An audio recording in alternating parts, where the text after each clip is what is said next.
নমস্কার সবাইকে, ঘরে ও বাইরে চ্যানেলে আপনাদের সবাইকে অনেক অনেক স্বাগত। আজ আমি আপনাদের জন্য রাজকীয় স্বাদে তৈরি করা বাঙালির প্রিয় খাবার মুড়িঘণ্ট রেসিপি নিয়ে হাজির হয়েছি।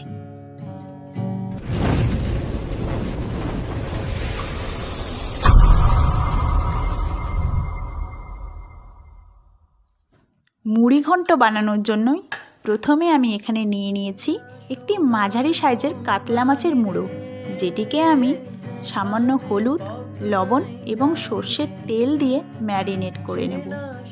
মাছের মুড়োটিকে ভালোভাবে ম্যারিনেট করে 5 থেকে 10 মিনিট আমি রেখে দেব। তারপরেই আমি এখানে নিয়ে নিয়েছি দুটি মাঝারি সাইজের আলু, যেটিকে আমি মাঝারি আকার করে কিউব শেপে কেটে নেব।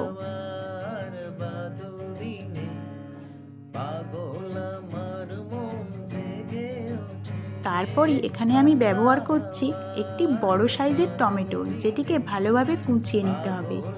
এই রান্নাতে টমেটোর পরিমাণটা একটু বেশি ব্যবহার করতে হবে।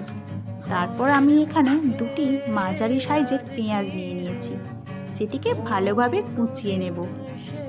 আর ঝালের জন্য ব্যবহার করছি 3টি কাঁচা লঙ্কা। আপনারা যদি ঝাল খেতে বেশি পছন্দ করেন তাহলে কাঁচা লঙ্কার পরিমাণটা একটু বেশি করে নিতে পারেন। কাঁচা লঙ্কাগুলিকে আমি মাঝ বরাবর চিড়ে নেব। তারপর এখানে আমি ব্যবহার করছি 1.5 ইঞ্চ মতন আদা এবং 8 থেকে 9 কোয়া রসুন, যেটিকে ভালোভাবে ছাড়িয়ে ধুয়ে নেব।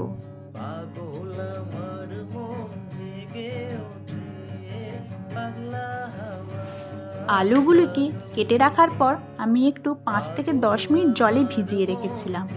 ভালোভাবে জল ঝরিয়ে আলুগুলির মধ্যে আমি অল্প হলুদ এবং লবণ দিয়ে ভালোভাবে মাখিয়ে রেখে দেব। তারপর ওভেন অন করে একটি কড়াই চাপিয়ে দেব।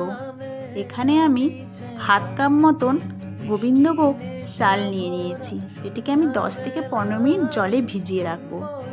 কড়াই গরম হয়ে এলে সামান্য পরিমাণ সর্ষের তেল দিয়ে মাছের মুড়োগুলিকে ছেড়ে দেব। মাছের মুড়োগুলি ভাজার সময় ঢাকা দিয়ে ভাজতে হবে, যাতে আমাদের গায়ে তেলটা না ছিটকে ওঠে।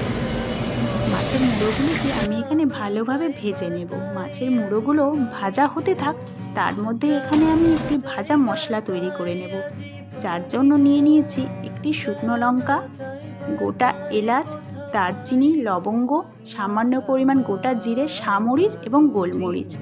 হালকা ড্রাই রোস্ট করে আমি এটিকে একটি গুঁড়ো তৈরি করে নেব। এর মধ্যেই আমার এখানে মাছের মাথাগুলি ভালোভাবে ভাজা হয়ে গেছে। মাছের মাথাগুলোকে এবার আমি তুলে নেব। ওই তেলেই আমি আলুগুলিকে ছেড়ে দেব। এখানে মনে রাখতে হবে আলুগুলি ভাজার সময় ঢাকা দিয়ে ভাজতে হবে, যাতে আলুগুলি ভাজার সময় 50 to 60% কুক হয়ে যায়। এখানে আমার আলুগুলো ব্রাউন করে ভাজা হয়ে গেছে।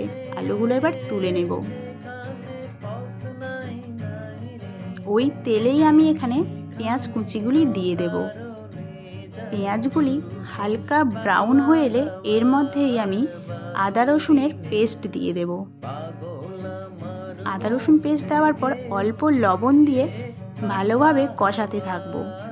তারপর এখানে আমি কালারের জন্য অ্যাড করছি হলুদ, কাশ্মীরি লঙ্কার গুঁড়ো, ধনে গুঁড়ো এবং জিরে গুঁড়ো।